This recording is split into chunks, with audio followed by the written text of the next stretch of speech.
This is Axis and Allies North Africa on the 2 or Less channel. Today we are going to be playing the full 14 turn scenario. Now I say the full 14 turn scenario, dice rolls happen, this might not go on for the full 14 turns. We'll have to see what happens with that. Before we get going though, may I mention that I make these videos in aid of a charity called Cure Parkinson's. You can guess what they're trying to do. There is a link to them below this video, one in the About section on the channel page. If you happen to have a spare dollar, euro, yen, yak or British pound you can send to them, I'm sure they'd appreciate it. So we're not going to be playing every single dice roll and recording all the action because I've done that before in 1914. It takes forever trying to get a whole complete turn done on its own, let alone all the turns that are involved. So we're just going to be picking out some of the important battles for each turn and not particularly coming into any order from any country, because obviously the first couple of turns of this North Africa, there's a little bit of shilly-shallying around, a little bit of tactical thinking and moving forward, so almost setting up after you're set up. So I'm still on turn number 1 over there, and I'm going to be on with the Italians in a minute, but just to let you know, it's not going to be an every dice roll playthrough.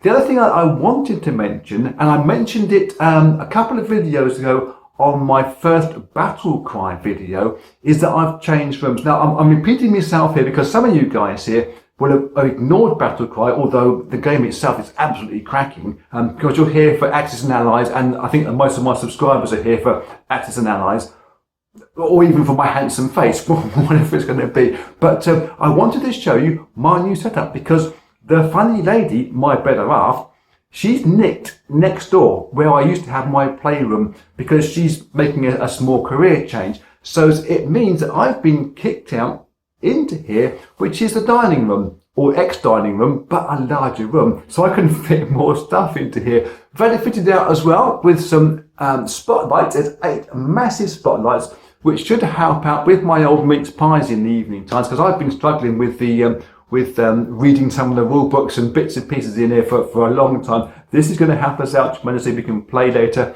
perhaps even get a few more videos out per week, per month, depending on how much time I then get available. Let me just turn around the other side of the camera and show you how my new room is now working out. So with one whacking big Swedish unit that's been in this room for a long time and not been perfectly used, we've managed to fit in nearly but not quite all of my my board game collection, and with my Dolce Vita Botecchi push bike. It's got to live somewhere. It's not going to stay there permanently, but for the moment we're a bit squashed for space as we're changing rooms around in this place. Over on this side we've got the big games table with the removable cover. That's where I do most of my game playing. I've got a second whacking big dining table, which goes actually one step bigger than that as well, so I can fit on some even more massive games. And more importantly, down the bottom there is young Poppet, fast asleep at Daddy's feet, exactly where doggies should be. So let's move over to the North Africa game and mid-turn number 1 on with the Italians. I'll see you there in a bit. Quick catching up with everybody else beforehand. Just the Germans start off this game. They got themselves a couple of submarines in Sea Zone 1 and floated them through into Sea Zone number 8 around Tunis, looking at being aggressive towards the Brits in their mortar convoy zone. Notice there's no supplies in there for the Brits, more of that in a second. The German attack into Mersa Brega, just down here, the Brits decided to stand and fight so they could spend 1 supply, because obviously supplies are the beating heart of this game for most of the time. And if they retreated anyway into Benghazi, they wouldn't have got their reply roll and would probably have just gone anyway, get this much opposition. So the Brits burnt a supply and all died without causing any casualties to the Germans. But they did send one of their scout cars from Sand Zone J through Jello into Mersa Brega. It obviously had a attack into there, but did another supply raider to remove 1 more supply, taking away as much supplies as they can. We figure it was the better choice to make. The rest of the guys for the Brits from Benghazi went back into Tobruk. We've had some shuffling forward, and we're just going to make our Tobruk our stronghold, we hope for now, and a little landmine here to set off, which will happen in a minute when the Italians come through on their turn.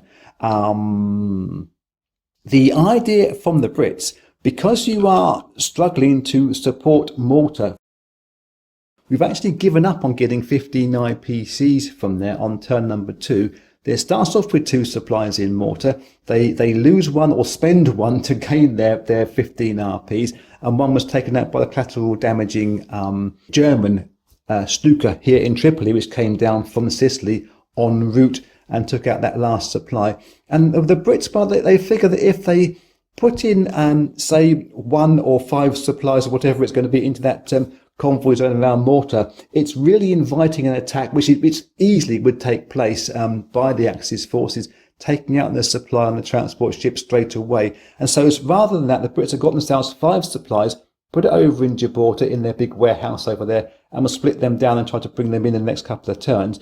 But what they're hoping to do beforehand is get enough navy and air into mortar, or threatening the Axis convoy routes, that they will perhaps leave those supplies alone when they get there. But we can't guarantee that. So we get on with the Italian turn now. Their advanced convoys doesn't happen. There's no advance to make. They're requisitioning 1 fighter plane and 5 supplies and a couple of guys there. That's 10 plus 3 plus 2 lots of 2 makes 17, which is all the monies which they get this time round. We're not entirely sure whether it's going to go into the Tripoli or Benghazi convoy zone just yet, but we are thinking more Tripoli, even though Benghazi should be open when these three Italian units blitz through. You've got a scout car and you've got these pair of tanks into Benghazi itself. We'll stick them on the border to make that attack, and the Brits will set off that mine, even though they have got the units in there. They control that place. They can set that mine off. And we're going to be making a slightly hard thought move. I wasn't sure quite how aggressive we should be into this mortar convoy zone, because the Brits have built up a small fleet. Their submarine that was in mortar has retreated from there straight away to meet up with their main battle fleet. Still a little bit vague. I mean, we could have moved further forward, but we're hoping to let the Axis forces know that we are sitting back here ready to come into mortar in one big push in a minute, rather than leaving a vulnerable submarine there versus the Italian destroyer and submarine that's nearby. But the Italians now,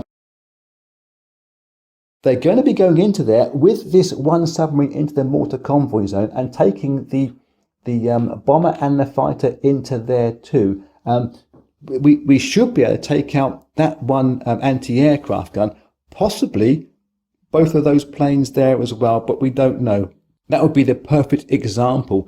We figure that the Brits are going to explode that 1 sea mine first. The sea mine rolls 1 dice at 3, trying to blow up that 1 submarine as it comes in. And it fails. So the sea mine gets taken out of it. So we can move on to the Navy air battle. We have got the Italian bomber goes in at a 6, and their fighter goes in at a 4. So a 6 and a 4 straight away. 6 on the black dice, and scores 1 hit out of that. So we put that 1 hit there where we can see it. And their submarine goes in at a 4. And that scores a hit as well. So that's a pretty good start for the Italian forces here.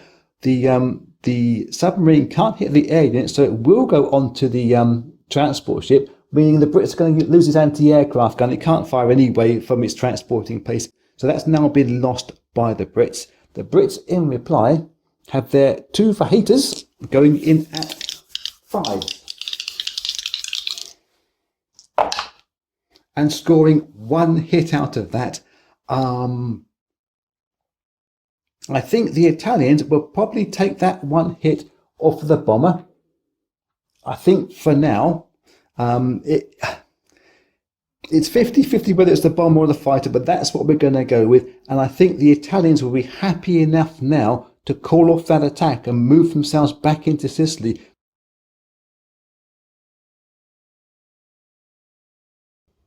we can now look at this move into Benghazi. We've got these 2 tanks down here. Just move our camera around. We've got our 2 tanks and we've got 1 scout car, and the Brits are going to set off their landmine. The landmines roll 3 dice at 3.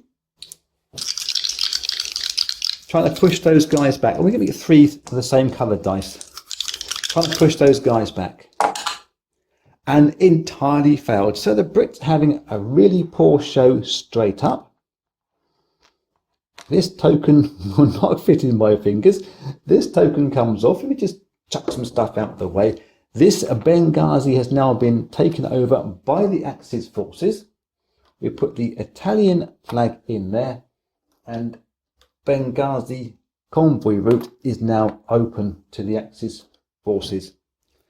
Okay, so after that fun with the Italian bashing the Brits, hard enough in that water convoy zone, I think. They've moved themselves through into Benghazi. They've got some supplies in there, which they picked up on their track, and a couple of spaces for some infantry artillery moved in there too. So a fairly reasonable lump in there, I would suggest. And obviously, when the Germans take their turn coming up on turn number 2, this will look a whole lot different then, which we may be looking at those in closer detail. And the Italians did plump for putting their reinforcements all into the Tripoli convoy zone. We didn't want to overcrowd the Benghazi port because of your stack numbers and bits and pieces. I'm not 100% sure that was the correct thing to do right now, but I've kind of committed myself to it. And we've got 2 fighter planes protecting that convoy fleet, plus the 1 destroyer that's already in there. So that would do for turn number 1 and Italy. If Germany look good in turn number 2, which I think they probably are going to be, we'll be on with them next. That will be happening in video number 2, when with a bit of luck, Poppet might even be awake. Till next time, be cool.